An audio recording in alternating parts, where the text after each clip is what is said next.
Hello foodies, welcome to guys kitchen. ಇವತ್ತು lunch box ಸೀರೀಸಲ್ಲಿ ಮತ್ತೊಂದು ರೆಸಿಪಿ, ತುಂಬ ಹೆಲ್ದಿ ರೆಸಿಪಿ. ದಿನ ಬೆಳಗ್ಗೆ ಏನು ಮಾಡೋದಪ್ಪ ಅಂತ ಚಿಂತೆ ಆಗ್ತಾ ಇರತ್ತಲ್ಲ, ಹೆಲ್ದಿಯಾಗಿ ಟೇಸ್ಟಿಯಾಗಿ ಎರಡೂ ಇರಬೇಕಲ್ವ. ಹಾಗಾಗಿ ಒಂದು ಹೊಸ ರೆಸಿಪಿ ಇಲ್ಲಿ ನಿಮ್ಗೆ ಯೂಟ್ಯೂಬಲ್ಲಿ ಮೋಸ್ಟ್ಲಿ ಸಿಗೋದಿಲ್ಲ. ಇದು ನನ್ನ ಓನ್ ರೆಸಿಪಿ ಅನ್ಬೋದು.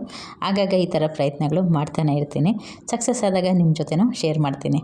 ನೋಡಿ ಬನ್ನಿ, ಈ ರೀತಿ ಒಂದು ಬಾಣಲಿ ಇಟ್ಕೊಂಡು ಅದಕ್ಕೆ 1 ಟೇಬಲ್ ಸ್ಪೂನ್ ಅಷ್ಟು ಎಣ್ಣೆ ಹಾಕ್ಕೊಂಡು ಅದಕ್ಕೆ ಸಾಸಿವೆ ಮತ್ತು ಜೀರಿಗೆ ಹಾಕ್ಕೊಂಡಿದ್ದೀನಿ. ಎರಡು ಸ್ವಲ್ಪ ಅರಳ್ಕೊಂಡಾದಮೇಲೆ ಇದಕ್ಕೆ ಒಂದು ಒಳಮುಷ್ಟಿಯಷ್ಟು ಕಡಲೆ ಬೀಜನ ಸೇರಿಸ್ಕೊಂಡಿದ್ದೀನಿ.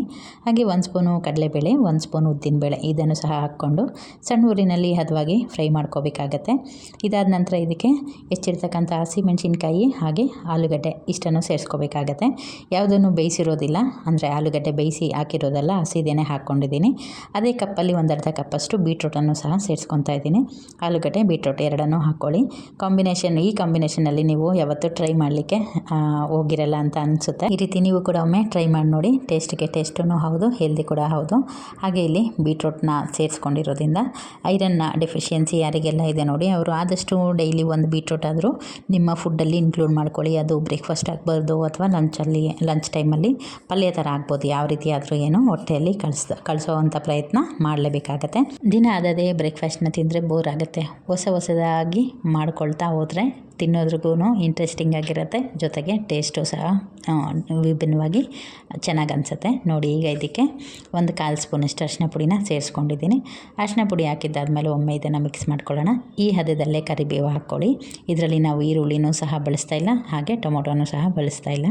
ಕರಿಬೇವು ಹಾಕಿದ್ದಾದಮೇಲೆ ಮತ್ತೊಮ್ಮೆ ಇದನ್ನು ಮಿಕ್ಸ್ ಮಾಡಿಬಿಟ್ಟು ಒಂದು ಲಿಡ್ನ ಕ್ಲೋಸ್ ಮಾಡಿ ಮೀಡಿಯಮ್ ಫ್ಲೇಮ್ ಇಟ್ಕೊಂಡು ಅಥವಾ ಲೋ ಟು ಮೀಡಿಯಮ್ ಫ್ಲೇಮಲ್ಲಿ ಒಂದು 3 ಮಿನಿಟ್ಸ್ ಇದನ್ನು ಬೇಯಿಸ್ಕೋಬೇಕಾಗತ್ತೆ.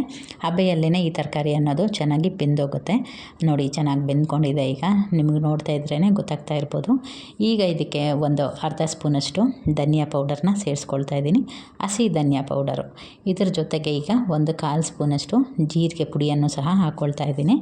ಈಗ ಇದನ್ನು ಮತ್ತೊಮ್ಮೆ ಮಿಕ್ಸ್ ಮಾಡ್ಕೊಳ್ಳೋಣ.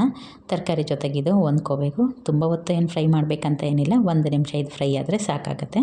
ಈಗ ಮಧ್ಯದಲ್ಲಿ ಸ್ವಲ್ಪ ಜಾಗ ಮಾಡಿಬಿಟ್ಟು ಇದಕ್ಕೆ ಲೆಮನ್ ಸಾಲ್ಟ್ನ ಸೇರಿಸ್ಕೊಳ್ತಾ ಇದ್ದೀನಿ. ನಿಮ್ಮ ಹತ್ರ ಲೆಮನ್ ಸಾಲ್ಟ್ ಇಲ್ಲ ಅಂದರೆ ಏನು ತೊಂದರೆ ಇಲ್ಲ, ನಿಂಬೆ ರಸ ಸಹ ನೀವು ಹಾಕ್ಕೊಬೋದು. ಇದನ್ನು ಈಗ ನೋಡಿ, ಸ್ವಲ್ಪ ಇದಾದ ತಕ್ಷಣ 1 ನಿಮಿಷದಲ್ಲಿ ಇದು ಮೆಲ್ಟ್ ಆಗಿಬಿಡುತ್ತೆ. ಈಗ ಮತ್ತೊಮ್ಮೆ ಇದನ್ನೊಮ್ಮೆ ಮಿಕ್ಸ್ ಮಾಡ್ಕೊಂಬಿಟ್ಟು ಮುಂಚೆನೇ ಇದೆಲ್ಲ ಒಗ್ಗರಣೆ ರೆಡಿ ಮಾಡ್ಕೊಳ್ಳೋಕೆ ಮುಂಚೆನೇ ನಾನು ಅವಲಕ್ಕಿ, ಅಂದರೆ ಮೀಡಿಯಮ್ ಅವಲಕ್ಕಿ ಬರುತ್ತಲ್ಲ, ಅದನ್ನು ನೀರಲ್ಲಿ ತೊಳೆದ್ಬಿಟ್ಟು ಸೈಡಿಗೆ ಇಟ್ಟಿದ್ದೆ. ನೋಡಿ, ಹುಡಿಯಾಗಿ ರೆಡಿಯಾಗಿದೆ.